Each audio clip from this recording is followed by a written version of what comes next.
Fran Schonenberg of Services for Older Citizens. We are talking about Sarah Bernhardt. Please. In the show, there are close to 60 famous people referenced, but you really can't tell her story without including all the people she knew and the people who knew her. Was very motivated to succeed.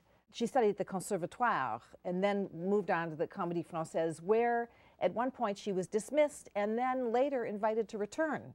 So I don't think that's been true of anyone else. That sounds unique. The second time she left, it was because an American impresario had explained to her how she could earn so much more money if she went on tour and shared her talent around the world. It's signed, 1880. This was one of the shows that she did on her first American tour. See, she performed only in French, wherever she went, to sell out crowds.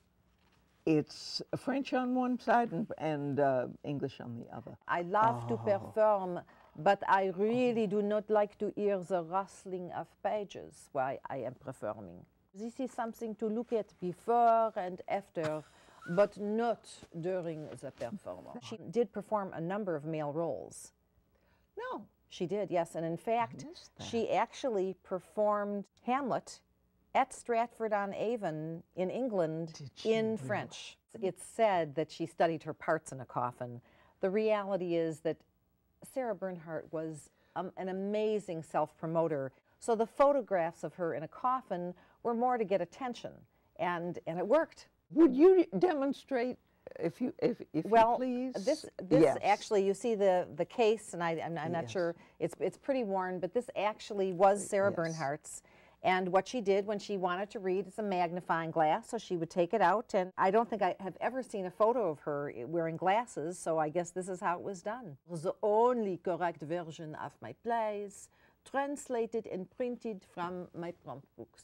Now let's go back to Carol Dunitz. Yes. Dr. Carol Dunitz. When I was a child, my mother, I had a tendency to be rather dramatic, and my mother would say to me, "You're a little Sarah Bernhardt." Now, but the thing is, this is not so unusual. Many mothers told their daughters when they were being histrionic, "You're a little Sarah Bernhardt." I have 4 daughters myself, and when they were dramatic, I would tell them they were little Sarah Bernhardts. They didn't know exactly who she was, but they knew it had something to do with drama. I've always loved singing, entertaining. I started writing music when I was about 9 or 10 years old, and I had a lot of musical training, but it wasn't a matter of sitting down and writing the notes then, although I do that. Music would just appear in my head. They say some people think in words and some people think in pictures, and I, as it turns out, think in music. Well, you mentioned Yankee Doodle. In my show, it is a musical, and there are 12 original songs. Yeah, tell me more. There is one patriotic American song in there. When she came and was on tour in the United States, her promoter thought it would be a good idea for the most famous woman in France to meet the most famous man in the United States. Now, do you know who that would have been in the late 1800s? No, I don't. Thomas Edison. So a meeting was arranged where she and her company stopped there en route between one performance and another. They met, and he took her on a tour of his laboratory, or showing her a little demonstration at each station, and then saved the best for last, which was his new Epiphone, where he was recording sound. And 2 of his assistants sang John Brown's body into a large metal tube, and then he played it back. And she was amazed. She begged him to let her sing something, and he said no. He insisted on recording himself next. He sang Yankee Doodle. I have used this story in the show, but I wasn't going to use Yankee Doodle because it's all original music. So instead, there's a little patriotic ditty that I composed, and it goes like this. Hail to the flag of freedom, we pledge allegiance true. See it waving up in the sky, proud display of colors on high. Hail to the flag of freedom, liberty, justice too, whose broad stripe and bright stars. Hail to the red, white, and blue. Then what she did, actually, she recorded some lines from Phaedra, which was probably Her most difficult role, and in fact I noticed recently Helen Mirren did Phaedra in London. The role that was most popular with audiences was Camille, the courtesan who ultimately dies in her lover's arms. And I've written a song that if Camille were a musical would be in that show. That's the original cast recording. And it's fully orchestrated. Then of course yours truly singing. I brought a copy. This is Sarah Bernhardt's granddaughter, Lizzie Ann Bernhardt, wrote a book about her. And the reality is I've read close to 100 books about Sarah Bernhardt, as well as reviews and articles. And just thought I'd bring this along because I thought it might be of interest. He wrote a book about her also. Everyone who knew her, you know, that wanted to get in on it. She would have loved 100 books, wouldn't she? Oh, are you kidding? She thrived on publicity. She was the first person ever to endorse products. She endorsed, well, one of the songs deals with the endorsement of Pear's soap for one. In the song she endorses that. There's a wine and a champagne and a kind of automobile, and the list goes on. She didn't sing. This is a musical to tell her story. She was a tragedian, and the reality is... Always okay. I didn't realize. The critics said that when she spoke, it was like music. But the reality is she couldn't sing because she really couldn't carry a tune. So her speaking was musical, but she didn't sing. It's fun. It makes it fun, and I think people like musicals.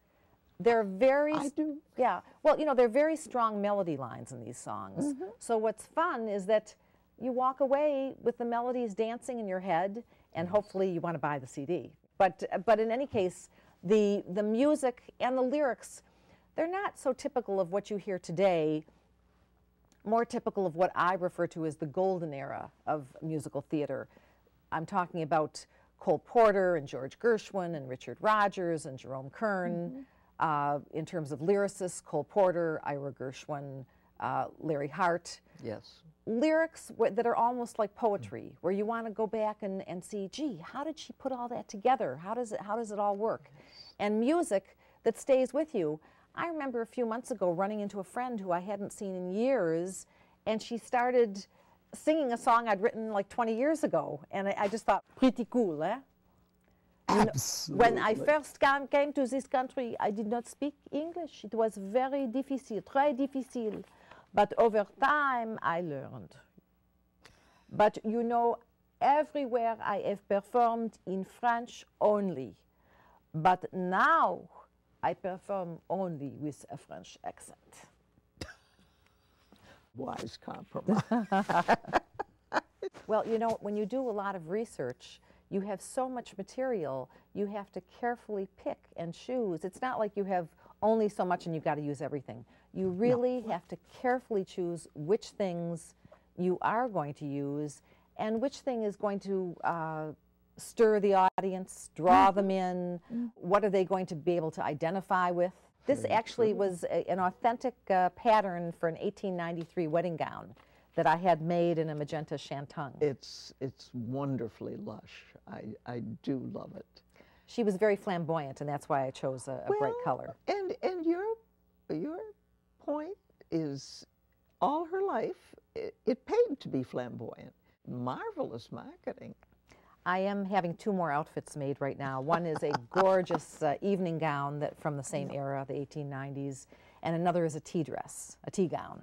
And so there'll be some costume changes during the show. What was fun here is that, you know, there are a couple songs that would be from hypothetical shows. There's one song that I wrote actually a number of years ago for my mother's 60th birthday, and my mother's no longer here, and it gives me pleasure to know that the song is in this show. The final song in the show is, in terms of content and lyrics, it's very different, but it's much like the Paul Anka song that Frank Sinatra sang. I did it my way, and that's how the show ends. She sings a song about how she did it her way.